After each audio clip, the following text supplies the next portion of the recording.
de Desarrollo del Instituto de Emprendimiento India. Ha sido Senior Research Fellow del Matthias Corvinus Collegium en Hungría y del Instituto Tecnológico de París, Paris Tech, Francia. Actualmente es profesor principal de Ciencia y Tecnología de la Universidad de San Martín de Porres, Perú, y profesor asociado internacional de la Pan American Business School en Guatemala. Ha participado como expositor invitado en conferencias y seminarios en Brasil, China, Chile, Cuba, Ecuador, Escocia, Francia, Hungría, India, Indonesia, Inglaterra, México, Paraguay, Perú, Rumanía y Suecia. Actualmente radica en el Reino Unido. Estimado Miklos, muchas gracias. Qué honor poderte tener con nosotros en Patria Unida. Bienvenido. Bueno, muchísimas gracias, Alice, a toda la gente que está conectada. Veo que son casi 50, lo cual es bastante ¿no? Motivador.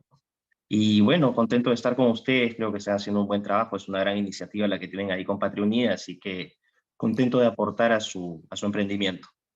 Muchas gracias, Miklos. Mira, acá en Patria Unida pensamos y creemos que es una realidad que hoy el debate público y político de las últimas décadas ha estado basado en el consenso progre, que claramente no es fruto de un debate libre de ideas o incluso de la confrontación de estas, sino de la imposición de unos pocos, ¿no? Es decir, tenemos un pensamiento único que ha llegado a imponer totalitaria y arbitrariamente su pensamiento, es contrario a la libertad ideológica y de pensamiento de los demás, una ideología que censura y que no admite el disenso, y lo más grave para nosotros es que es un pensamiento que pretende destruir a la persona. Frente a esto, y afortunadamente también es una realidad y hay que reconocerlo, que han surgido varias voces de académicos, filósofos, políticos, periodistas y activistas que están alzando la voz para desmantelar estas mentiras, para formar a las nuevas generaciones y contagiar ese espíritu y afán en la búsqueda de la verdad. Y sin duda, uno de ellos, de estos grandes referentes, eres tú, Miklos. Entonces, por eso te buscamos y por eso, repito, es un honor tenerte con nosotros.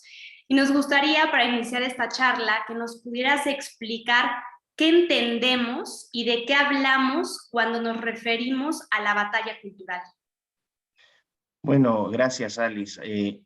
Agustín Laje acaba de sacar un libro sobre el tema, ¿no? La batalla cultural, que le está yendo muy bien, que recomiendo fuertemente que lean.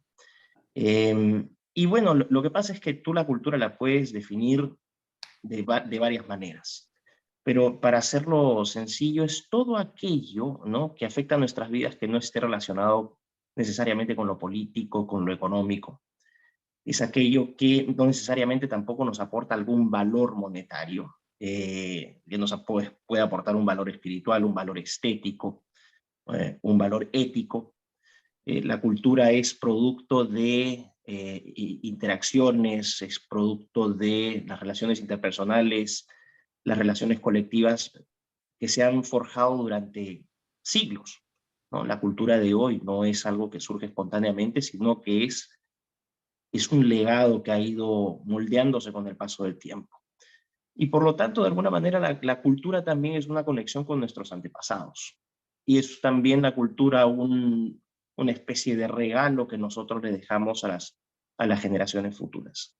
La cultura es fuente de identidad. Cuando tú hablas, por ejemplo, del concepto de Estado-nación, la cultura es un elemento de nacionalidad, ¿no? El concepto de nación en realidad también lo puedes entender como todas aquellas características. Pueden ser ¿no? el hecho de que compartas un idioma, religión, tradiciones, costumbres. Eso también conforma la cultura. Y una cultura define también, es un elemento de identidad de una nación. Lo que estamos viendo, lo que tú habías planteado correctamente al inicio, es esta idea de censura. Y la censura es, que no quede ninguna duda de esto, por más que no parezca, la censura es un elemento clave, es un signo clave, una alarma de un totalitarismo inminente. Esto es lo que está pasando. Nos estamos enfrentando a la posibilidad de vivir bajo una tiranía sin precedentes en la historia de la humanidad. Y aquí entran también los temas que yo he estado trabajando, ¿no? Sobre todo tecnologías, dos en particular, la inteligencia artificial y la edición de genética con CRISPR, que, por ejemplo, en el caso de la inteligencia artificial, harían completamente irrelevante un sistema comunista o un sistema de libre mercado. ¿Por qué? Porque los dos asumes tú que son seres humanos los que están operando. Pero aquí tú automatizas todos los procesos y la toma de decisiones se la cedes a las máquinas. Y las máquinas no tienen una apreciación de la cultura, no tienen una valoración axiológica, es decir, no determinan entre bien y mal, no determinan entre bonito y feo, no hacen valoraciones de ese carácter.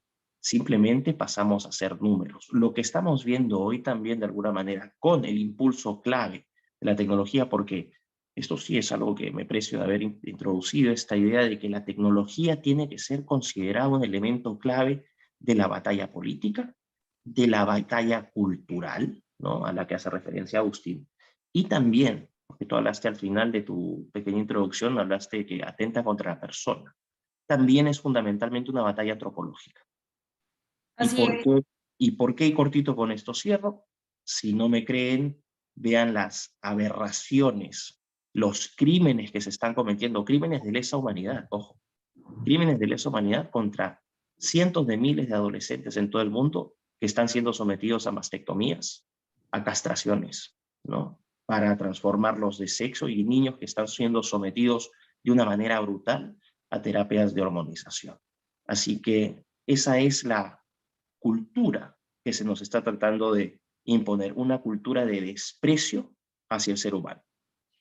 Sí, de acuerdo. Y como comentas, Miklos, en esa cultura de desprecio hacia el ser humano y hacia la persona, porque su objetivo, y no es un invento, es la destrucción misma de la persona, y lo vemos con todas las políticas que hay detrás y con sus propios discursos y en las acciones, ¿no? En los hechos empíricos. Considero que han tratado y lo que están haciendo es sacar y quitar de la persona tres conceptos que es lo que le dan identidad, ¿no? Número uno, la religión. ¿Por qué? Porque la religión da y otorga a la persona ese sentido de trascendencia de vida, lo que nos motiva al para qué ser felices, para qué ser libres, ¿no? En segundo lugar, la patria, que la patria, como ya lo comentabas, y después la nación, pues es ese sentido de pertenencia histórica y cultural de un pueblo, de su historia, de sus valores, de sus tradiciones.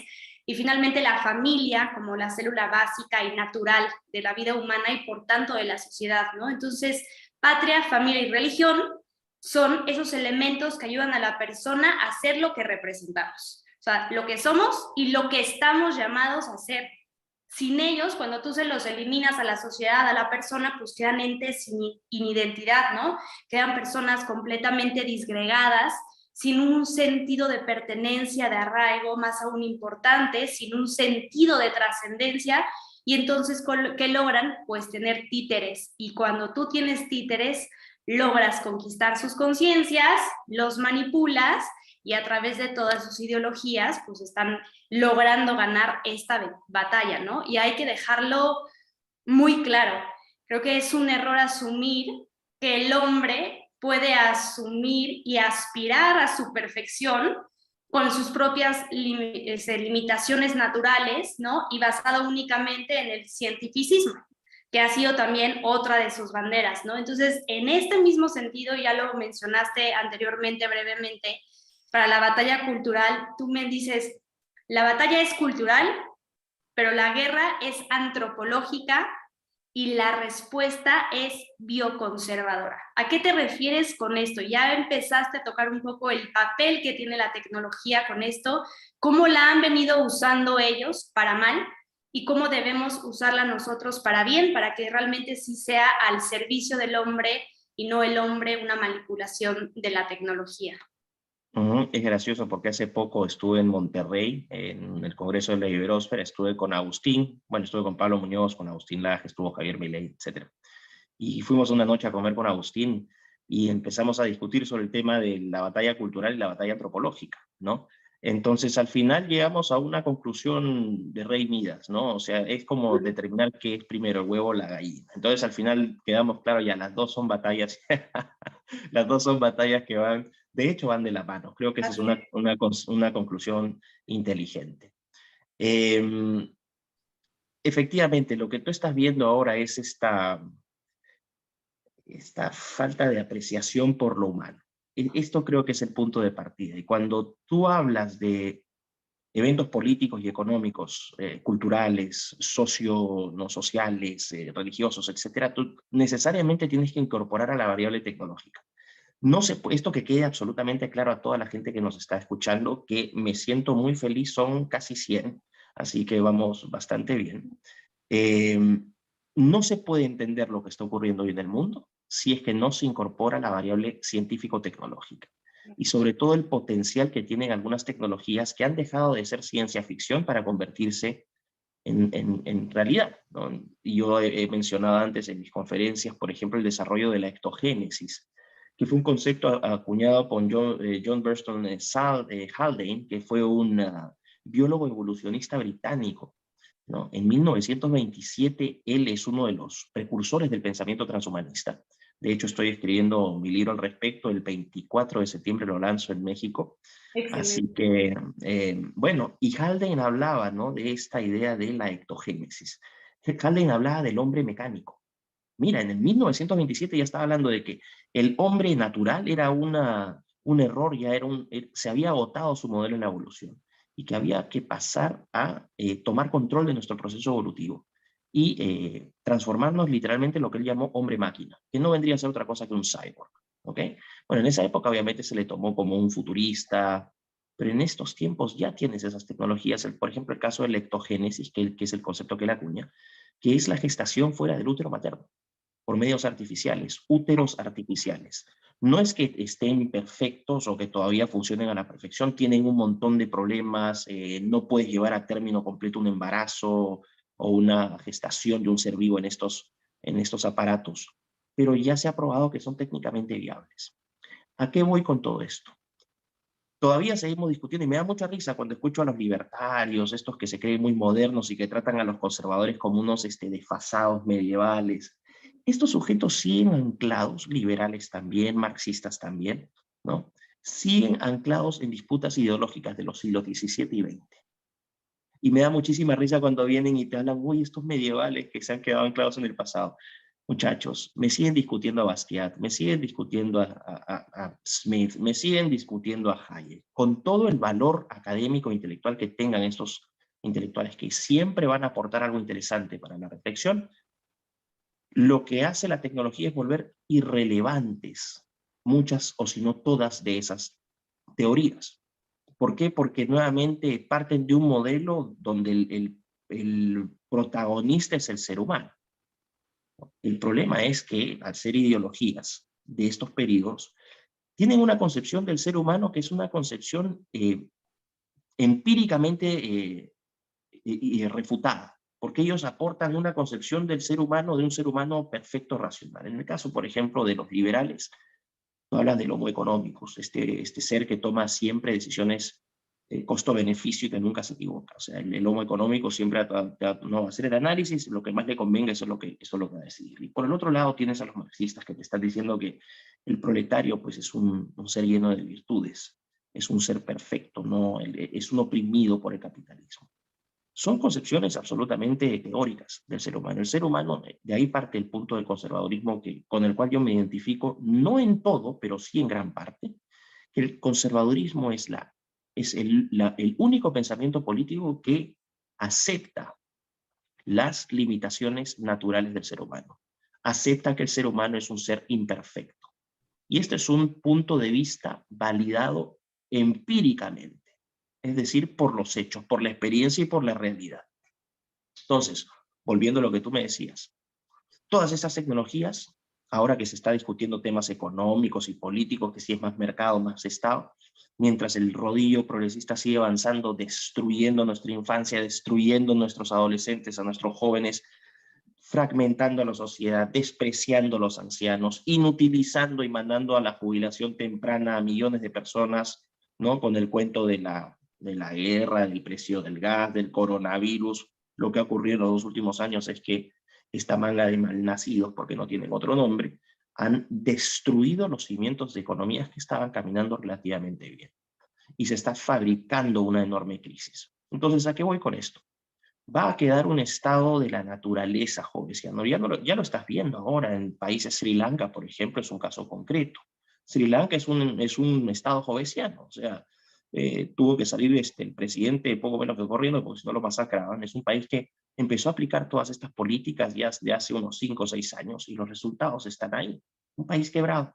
Entonces, cuando tú tienes un estado de la naturaleza, como decía Hobbes, lo que la gente va a pedir es un leviatán. Un leviatán. Eso es lo que se está forjando en todo Occidente, es las condiciones necesarias para que en todos los países surja un leviatán. Papá Estado. ¿Ok?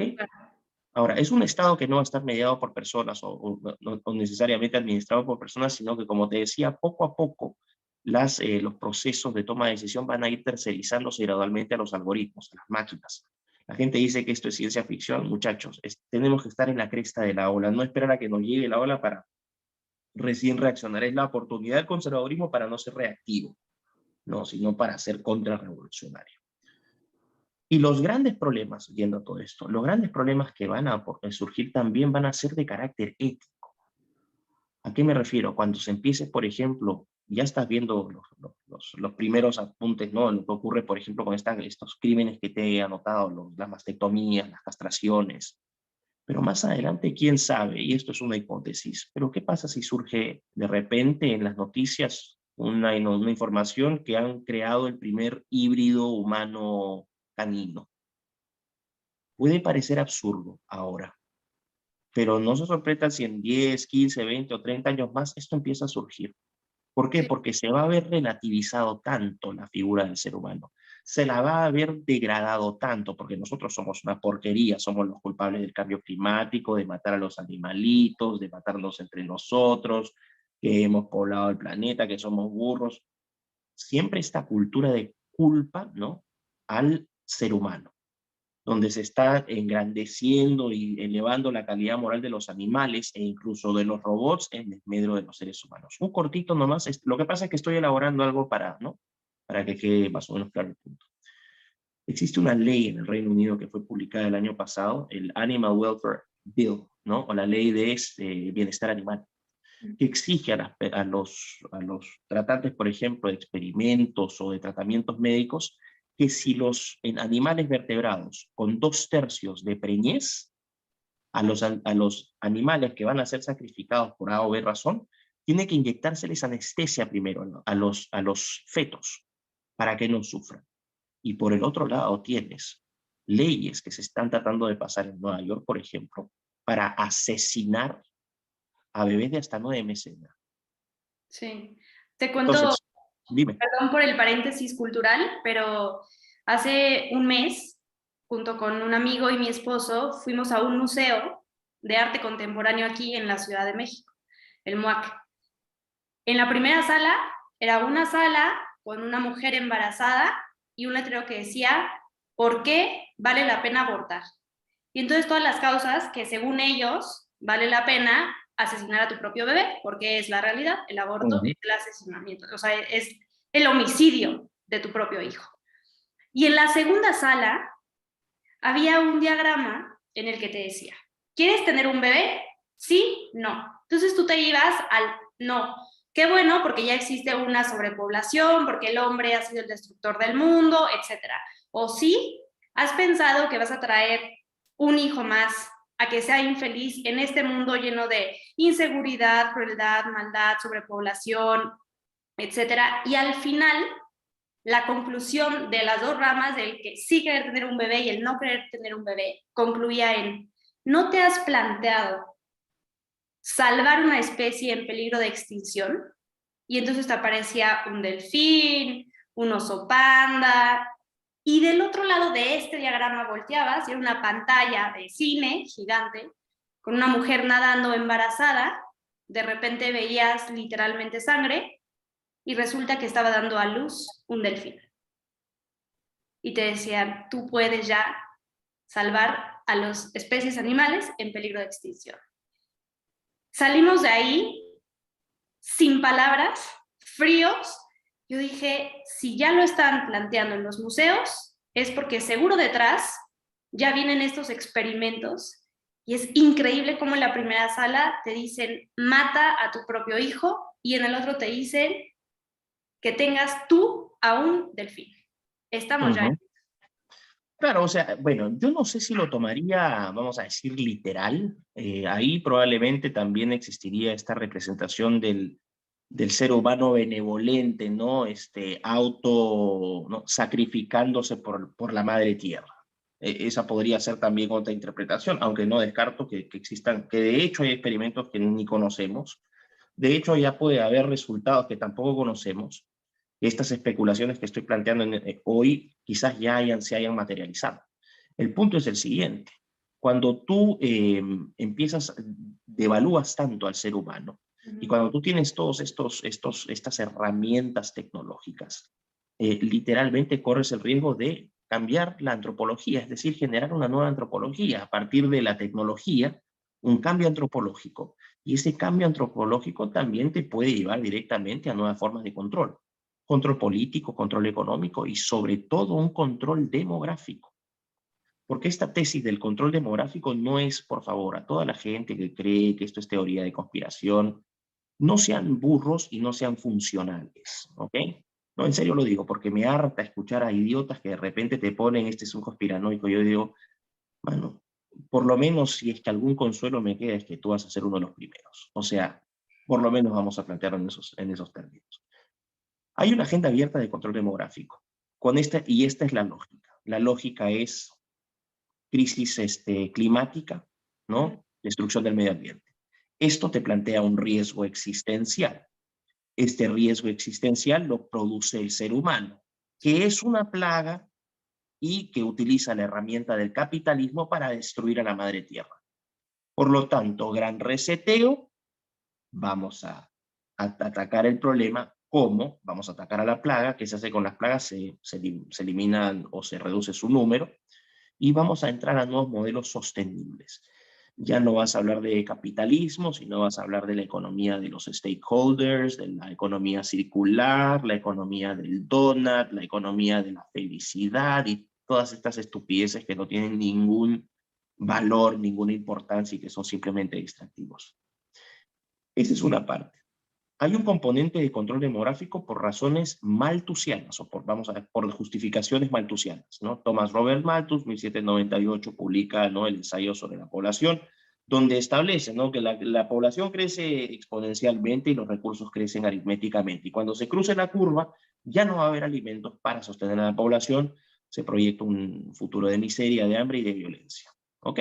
Entonces, esa es la trampa malthusiana, tenemos que evitarla. Esa trampa malthusiana es una justificación que te plantea este riesgo existencial. Y ojo, al ser un riesgo existencial, lo que te están diciendo es que cualquier intervención para evitar que ese riesgo se materialice, toda intervención está moralmente justificada. Por eso es que estás viendo todas las atrocidades que estás viendo hoy, sobre todo con los adolescentes, los niños, etc. El segundo punto, y eso es un aporte que yo estoy planteando, no es una causa malthusiana, sino es una causa o es una justificación post-darwiniana. ¿Y por qué digo post? Es decir, eugenésica en naturaleza. Porque la teoría de la evolución lo que te decía era que, bueno, con el paso del tiempo hay competencia natural, ¿no? Los recursos son escasos y los más fuertes se van adaptando a través de la transmisión de genes, ¿no? Heredabilidad, selección, etcétera, variabilidad, todos los principios de la teoría evolutiva, que no voy a explicar ahora. Para eso compra mi libro. Pero bueno, lo que sucede es que al final sobreviven los más fuertes. Y ojo, esta no es una frase que acuña Darwin, esa es una frase que acuña Herbert Spencer, que fue un pensador también, uno de los grandes pensadores o intelectuales del Reino Unido del siglo XIX. Esta idea del survival of the fittest, ¿no? La sobrevivencia del más fuerte. Bueno, se lo puedes aplicar a la biología. Por una parte vas a tener eso. Entonces, el otro problema de la evolución es que es un proceso lento para transformarnos supuestamente, ¿no?, en seres humanos. Desde los Australopithecus ha pasado más o menos 1,5 2 millones de años. O sea, muy lento. Y tercero punto, que el proceso evolutivo es cruel porque los fuertes matan a los débiles y no es bonito ver pues cómo masacran a una cría de ciervo, los leones, lo que quieras. Ese es el darwinismo, planteado en los términos actuales. Post-darwinismo significa, bueno, ya tenemos las herramientas para nosotros tomar control directo del proceso evolutivo. Ujú. Y aquí vamos a decidir bajo qué parámetros vamos a no seleccionar a los que son aptos y los no aptos. Para que vean, ya existen políticas protoeugenésicas en este momento, el caso de los niños Down. En Dinamarca casi no existen, en Islandia casi no existen, porque mediante en preimplantación, examen de preimplantación, pueden determinar, hacer el screening de los embriones, y si no son aptos, los eliminan. Y si vas viendo en el desarrollo del embrión o el feto que va a tener algún tipo de malformación, lo eliminas y lo abortas. Eso ya es una política eugenésica directa. Ojo. Entonces, lo que vas a tener finalmente es, a través del uso de la tecnología, el ser humano va a decidir qué va a hacer. Por eso te están hablando ahora de todas estos estas prelibertades morfológicas, si se puede decir de alguna manera, cuando te hablan de los transgénero, de los transraza, de los transespecie, de los capaces, de los transbotánicos. Ha surgido ahora hace poco los transbotánicos, gente que se siente planta, etcétera. Y finalmente, eso es un estado previo. Simplemente, ¿cuál es el principio? Se niega una verdad biológica, una verdad autoevidente y absoluta, que es que existe hombre-mujer, que somos seres humanos, que hay una naturaleza humana, que la antropología académica, que también es otro punto, ¿no? Las universidades se han vendido, las principales se han vendido al globalismo, no son financiadas ni siquiera con fondos de gobierno, sino con los fondos de los filántropos, todos ellos impulsando esta agenda. Entonces, si tienes todo esto alineado para la idea de que el ser humano ya es un ser modificable y descartable, entonces puedes descartar a los no aptos en cualquier periodo de su vida, en cualquier momento de su vida, y también puedes seleccionar a los que te parezcan más adecuados. Pero el punto aquí es el siguiente: ¿quién establece los parámetros de perfección? Exacto. Nadie. O sea, cuando están hablando, por eso surgieron con estas palabritas de participativo, inclusivo, diverso, tolerante. Mientras más dulces son las palabras que les venden, más terrible, más ácido y más doloroso es el futuro que van a tener. Hay una correlación negativa directa. Más dulce el palabreo, peor tu futuro. Y eso es lo que estás teniendo ahora, ¿no? Una intervención de herramientas tecnológicas donde literalmente, ¿no?, el hombre pretende convertirse en Dios. De ahí el título también del libro de este transhumanista solapado que es Yuval Noah Harari. Homo Deus, el hombre Dios. Ujú. Sí, yo creo que, a ver, sin el conocimiento de la historia, pues va a ser imposible poder encontrar el verdadero sentido de existencia humana. Y eso creo que es algo que supo y que entendió muy bien la izquierda, ¿no? O sea, sí estudiaron, aprendieron de la historia, de los errores que ellos mismos habían cometido y por los cuales pues la derecha les había ganado. Y entonces lo que hicieron fue reinventarse e innovar para poder volver a ganar esta batalla. Y entonces, si lo vemos así, pues la verdad es que desde la Ilustración, ¿no? O sea, que nos lo plantean históricamente como un proceso muy bueno para el ser humano, pero ahí fue donde empiezan a eliminar el sentido trascendente que mencionábamos del hombre y solamente queda él, sin nada sobrenatural. Después con la escuela de Frankfurt, en donde empiezan a darle vuelta a todas estas ideas, en Italia Gramsci desde la cárcel con sus cartas, pues dan una revolución a las ideas, ¿no? Y entonces comentaba hace 15 días en nuestro webinar Mike González de Heritage, ya no es la revolución de las escopetas, sino pasó a ser la revolución de las ideas en lo cultural, ¿no? Entonces le dieron vuelta a las cosas y pasamos de lo natural a lo antinatural. Y así fueron poco a poco conquistando espacios que además se habían abandonado del otro lado y entraron en todo. Entonces, todo lo que tú nos mencionas, pues igual y hay gente que dice, ay, eso solamente en las películas. Sí, es que justo ahí es en donde entraron.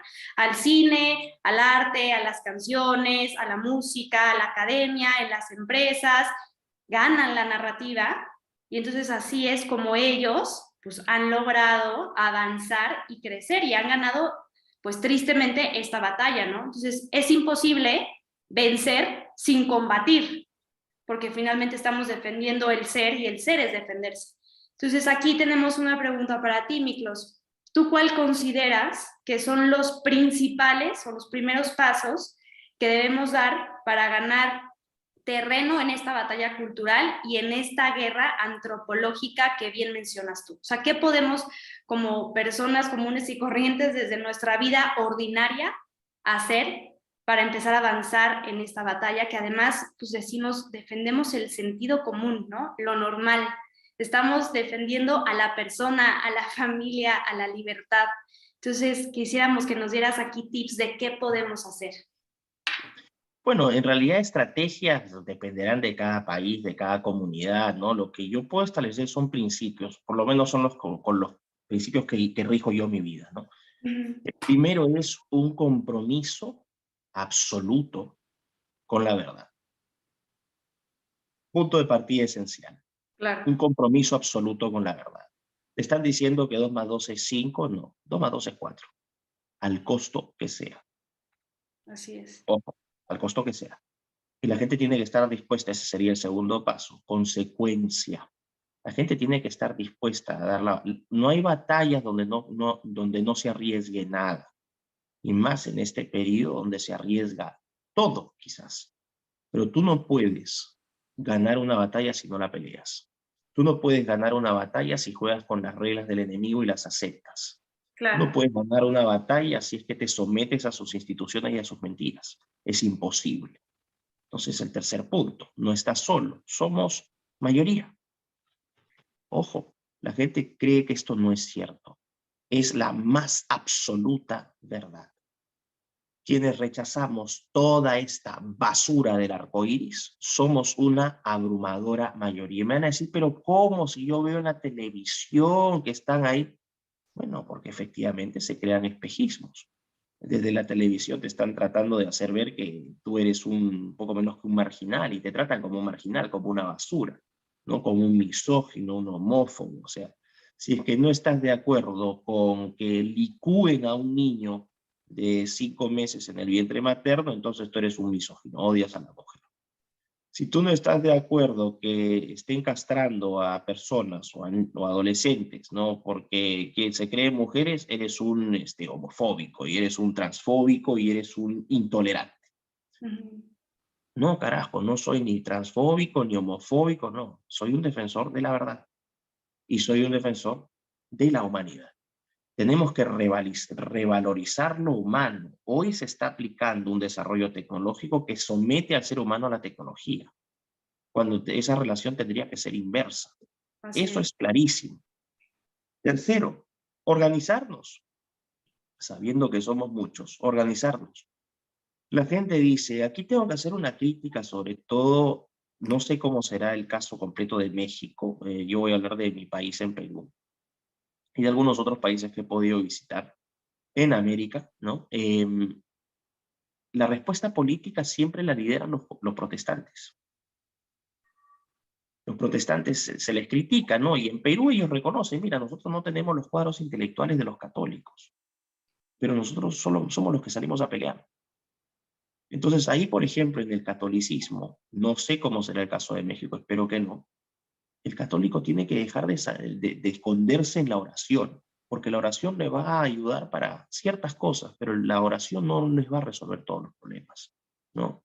O sea, es esta típica historia de que se te está hundiendo el barco y Dios te tira un remo, ¿no? Te tiran otro remo y al final, no, Dios me va a salvar, Dios me va a salvar, y al final te digo, te tiré 3 remos y nunca agarraste ninguno.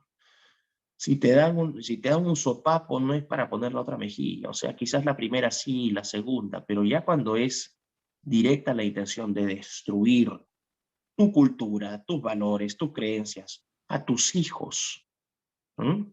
Entonces uno ya dice, no, ya es suficiente. Entonces la gente tiene que organizarse. Esta es una plataforma, por ejemplo, que materializa o expresa esta respuesta. Estas son las iniciativas que necesitamos. Cuarto, quinto, que se entienda que esta es una causa común. El problema que yo veo acá es, y creo que es un problema muy humano también, es un tema de egos. Todos quieren ser protagonistas.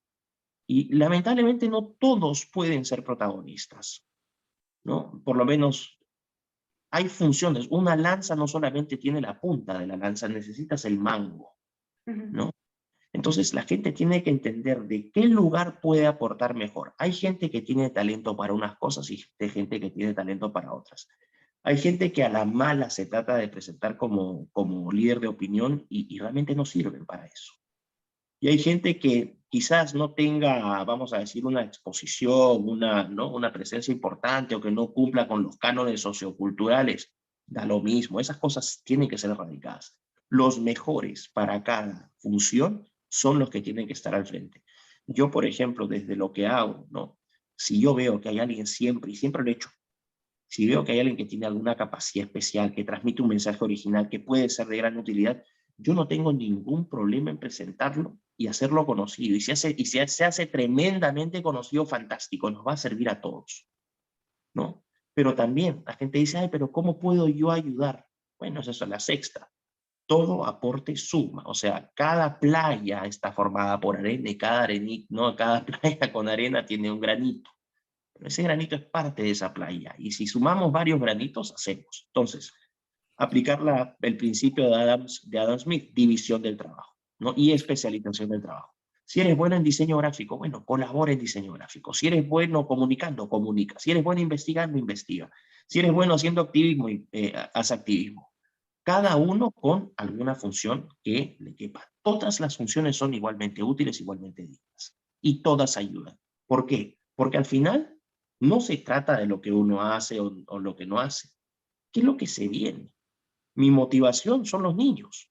Mi motivación son los niños. Yo no quiero que nuestros hijos vivan en un mundo, discúlpame el italiano, de mierda, porque eso es lo que están configurando.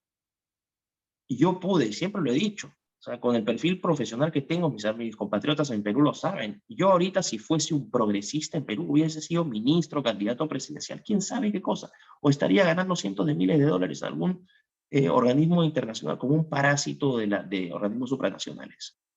No, pues uno tiene que tener principios y tiene que saber ponerse del lado correcto, del lado correcto.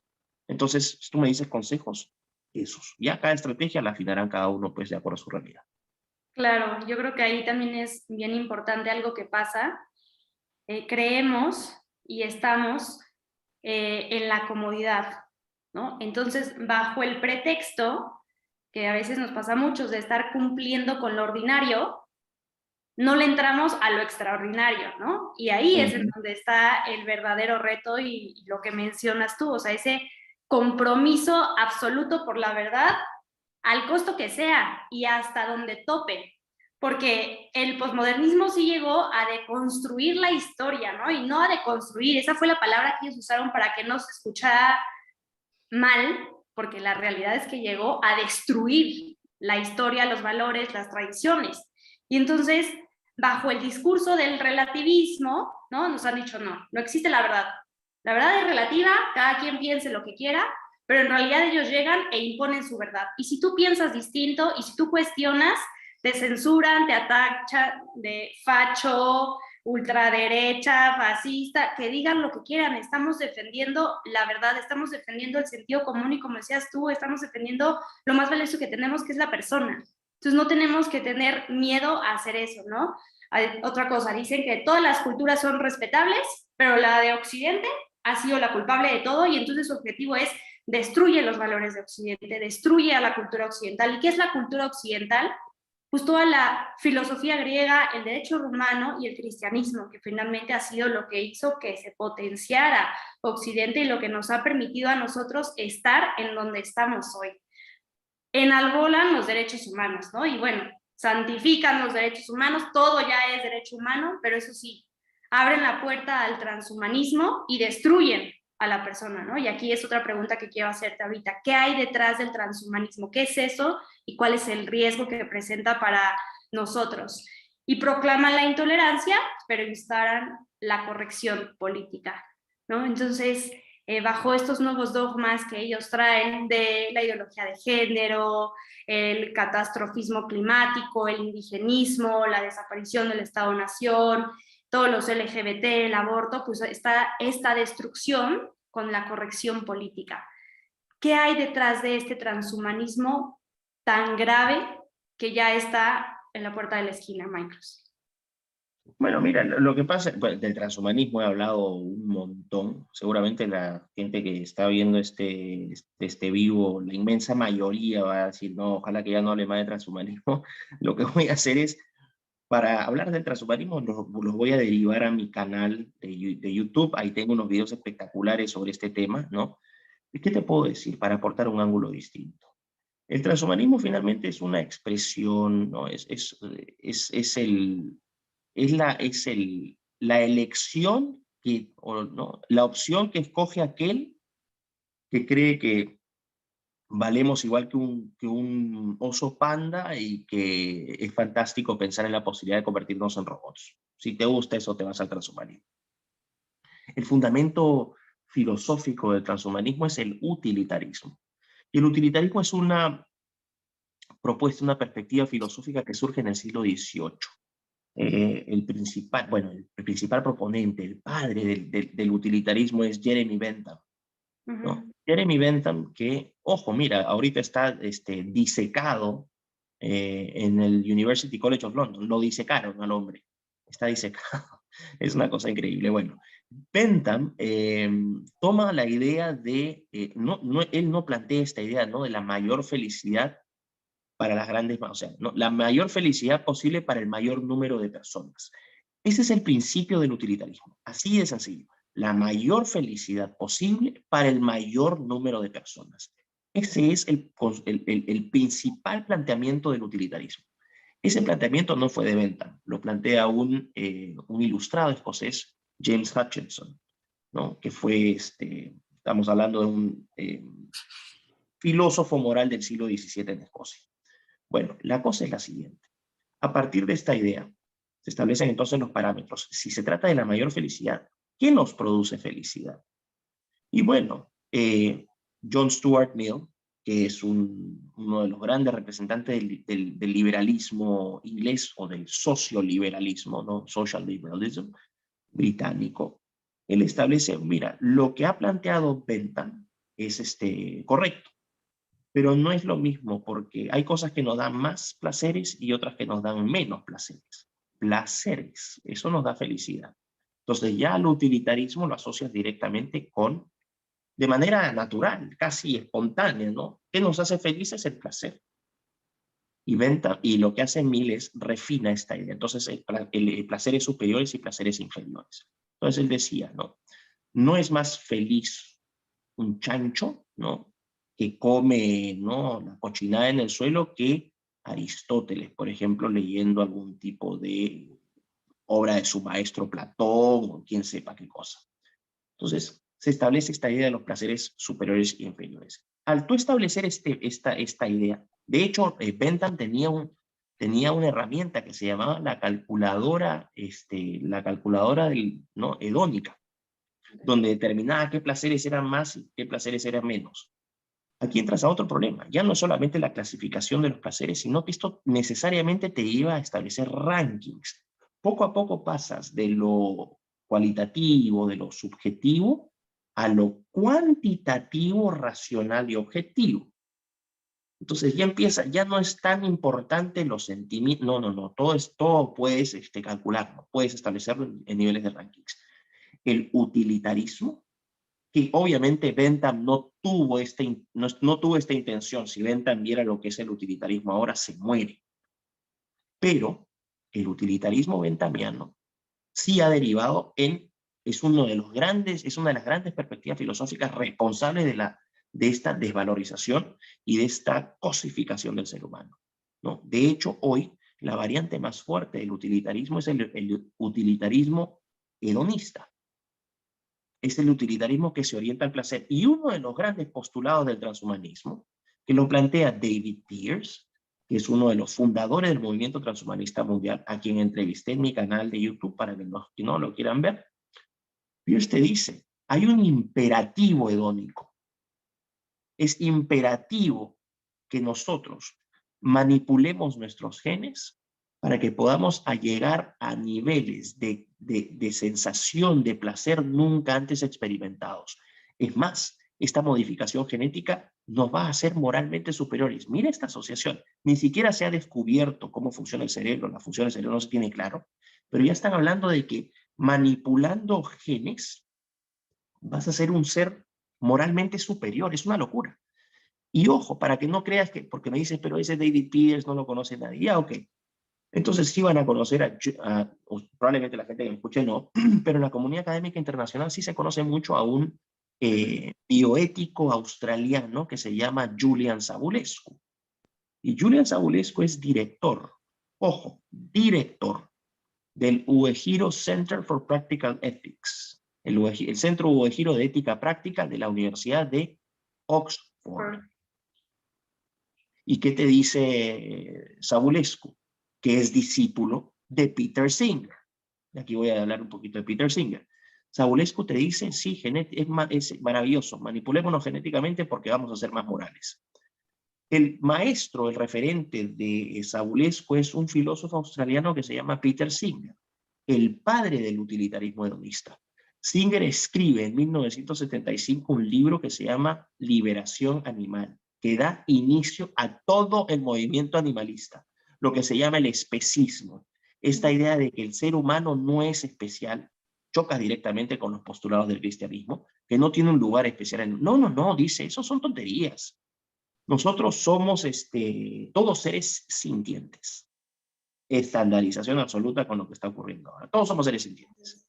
Y ojo, hay algunos casos donde la vida de los animales incluso tiene más valor que la de los seres humanos. O sea, Singer es un sujeto que no está en contra, por ejemplo, de estos abortos terribles en periodos ya de desarrollo fetal fuerte.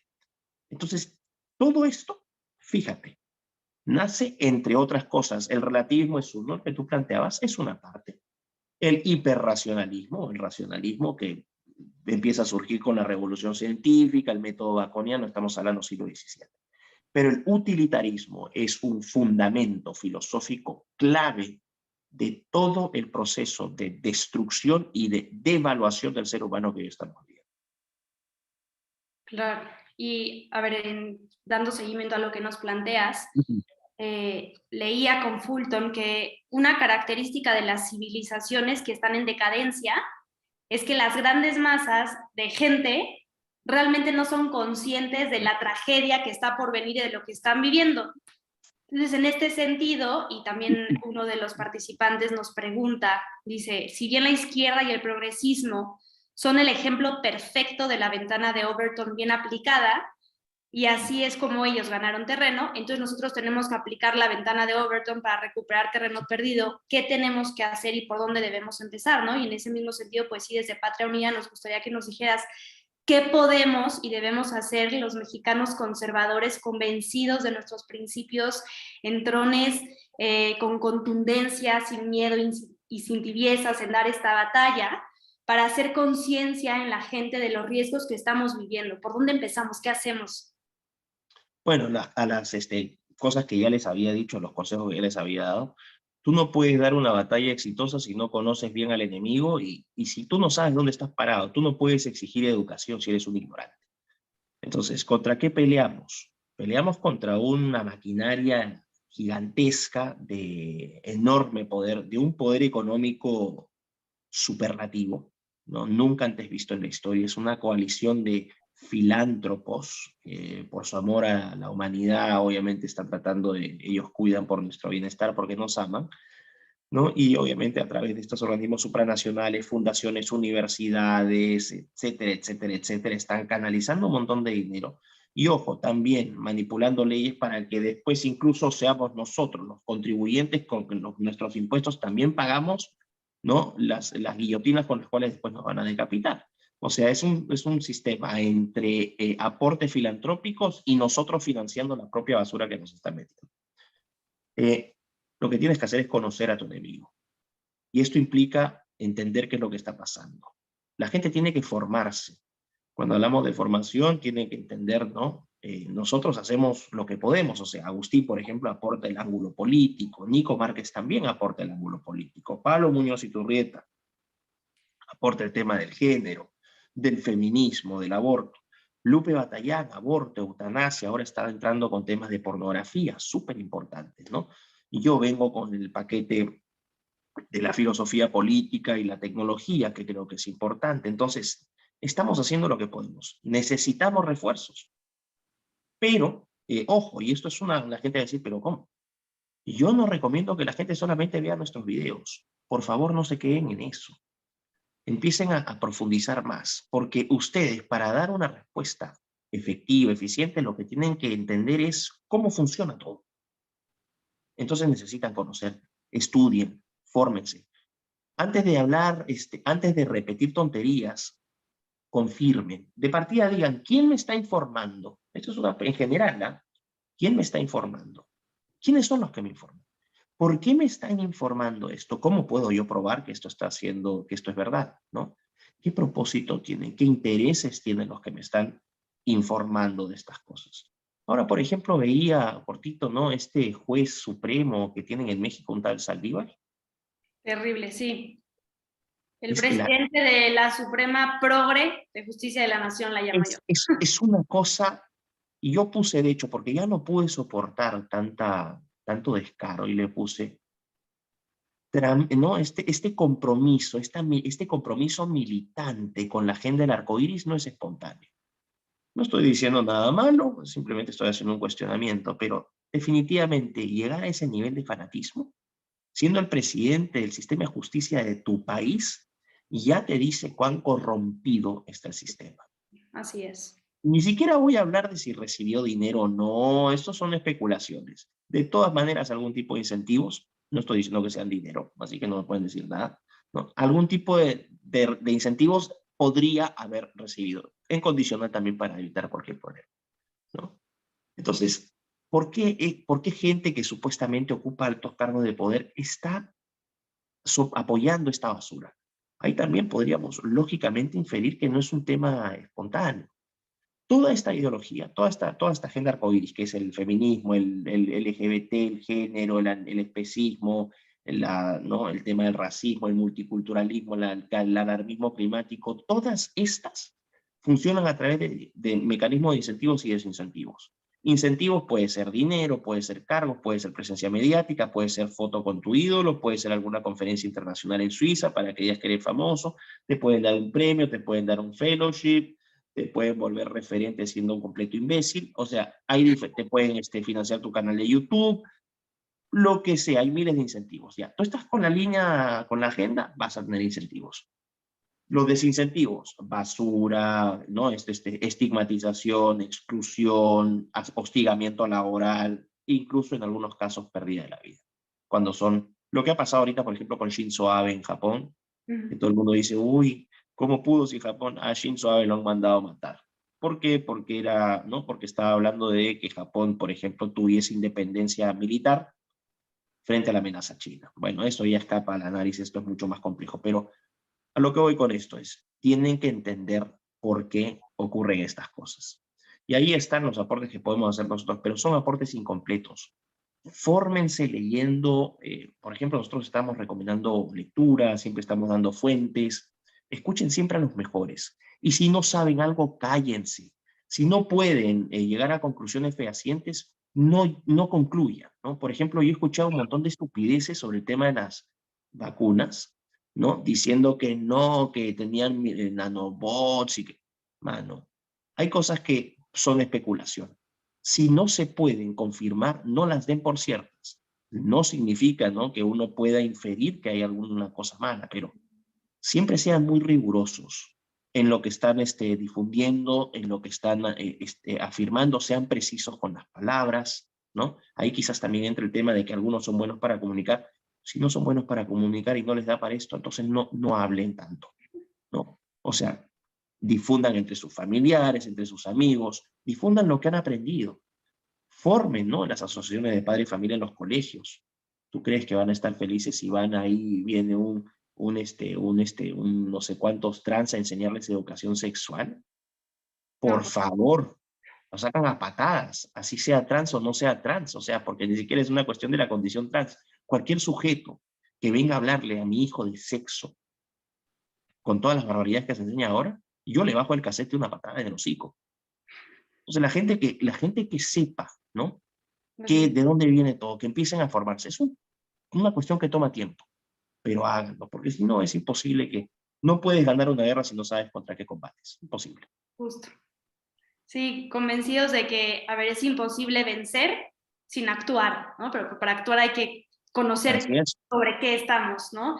Y creo que, así es. bueno, sí requerimos combatir con las palabras, o sea, tenemos esa obligación de romper el silencio cobarde que hay detrás de mucho, porque nos hicieron pensar que éramos los menos, nos silenciaron, nos censuraron, y hoy estamos en la etapa más grande, que es la autocensura. Entonces tenemos que romper ese silencio cobarde y hacer lo contrario a lo que ellos hicieron en su revolución destructora, aquella que afirma que cada uno puede elegir su propio género, decidir sobre su propio cuerpo, y como lo mencionas tú, ya no solamente los adultos, sino que ya vamos a llevarlo a los kinders, a las primarias, y desde los niños empezar a meter todas estas ideas que finalmente son destructoras, ¿no? Creo que tenemos que ser valientes, muy valientes, y con firmeza decir sí a la vida desde el momento de la concepción y hasta su muerte natural, sea el costo que tenga, como lo mencionabas tú, ¿no? Seguir defendiendo a la familia natural, hombre y mujer, como la Algo, base de la sociedad, y velar por la libertad y apostar por la búsqueda de la verdad. O sea, no hay que caer en su falso discurso de tolerancia y de relativismo, porque sí existe una verdad y hay que llegar a ella. Hay que ser conscientes de que las ideas convencen, pero creo que, y esa es la parte formativa, o sea, constantemente formarnos, y por eso nace Patria Unida como una plataforma encargada de formar líderes con valores y principios firmes para poder aportar cosas buenas a la sociedad desde las distintas trincheras, pero también estamos convencidos que el ejemplo es el que arrastra.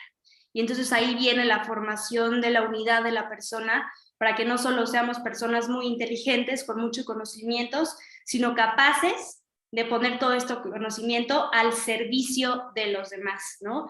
Y estamos convencidos y ocupados en la formación de líderes que puedan tener pensamiento crítico, para que con libertad cada uno sea capaz de elegir el bien, de dar esta batalla y ser ejemplo de lucha para las próximas generaciones, porque vienen a conquistar la conciencia de nuestros hijos, y es nuestra responsabilidad salvarlos y darles una opción verdadera y de libertad, dirigida al bien, a la verdad y la belleza, Miklos.